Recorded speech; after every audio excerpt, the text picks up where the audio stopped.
என்கிட்ட எல்லா திறமையும் இருக்குது, எனக்கு அங்கே இருக்கிற ரெக்குவயர்மெண்ட்ஸ் எல்லாம் என்கிட்ட இருக்குது. ஆனால் என்னால் கிராக் பண்ணவே முடியலன்னு நிறைய பேர் சொல்லிகிட்டே இருப்பாங்க. இன்டர்வியூ வச்சுருக்காங்க, நாளைக்கு 10 மணிக்கு வேணால் நேரம் வந்து உட்காந்துருவான்.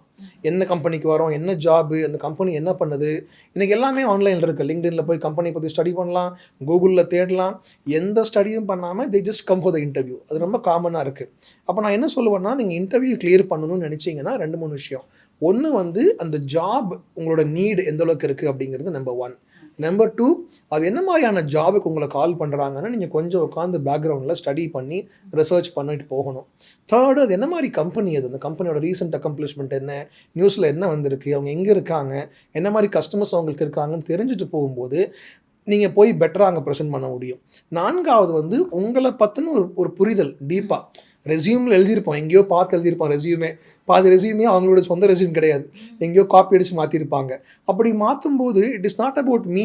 எங்கேயோ பார்த்து நான் என்ன சொல்லுவேன்னா, ரெசியூம் எல்லாம் காப்பியே அடிக்காதீங்க. அந்த ஃப்ரேம் ஒர்க்கு, அந்த டிசைன்லாம் எடுத்துக்கோங்க. கான்டென்ட் உங்களோடதாக இருக்கட்டும். உட்காந்து ஃப்ரெஷ்ஷாக நீங்கள் எழுதுங்க. உங்களை பற்றி நீங்கள் எழுதுனா நீங்கள் பெட்டராக பேச முடியும்.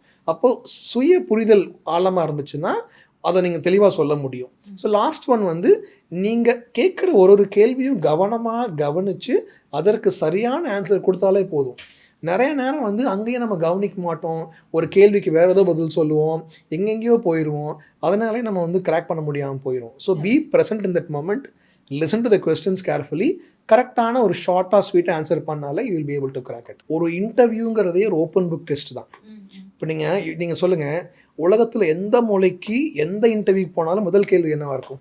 Tell about your self. இதுதான் ஃபர்ஸ்ட் கொஸ்டின். நீங்கள் ஃப்ரெஷராக இருக்கலாம், எந்த லெவல் இருந்தீங்கனாலும் இதுதான் முதல் கேள்வியாக இருக்கும். என்ன கேட்க போகிறாங்க? உன்னை பற்றி சொல்லுன்னு சொல்ல போகிறாங்க. உன்னோட எஜுகேஷன் பற்றி சொல்லு, ஹாபிஸ் சொல்லு, ஸ்ட்ரென்த் சொல்லு, வீக்னஸ் சொல்லு, நீ ஏன் இந்த கம்பெனிக்கு வர விரும்புகிற, உன்னோட கரியர் கோல்ஸ் என்ன. 90% வந்து இது வந்து ஓப்பன் புக் டெஸ்ட் தான். ஒரு இன்டர்வியூவில் டிப்பிக்கலாக இதுதான் கேட்பாங்கன்னு எல்லாருக்குமே தெரியும். ஒரு 15-20 கேள்வி தான் இருக்குது. அந்த 15-20 கேள்வி உட்காந்து ப்ரிப்பேர் பண்ணிட்டு போனாலே போதும். பிரச்சனை என்னென்னா, நிறைய மக்கள் அதுவே ப்ரிப்பேர் பண்ணுறதில்ல. அதுதான் பிரச்சனை.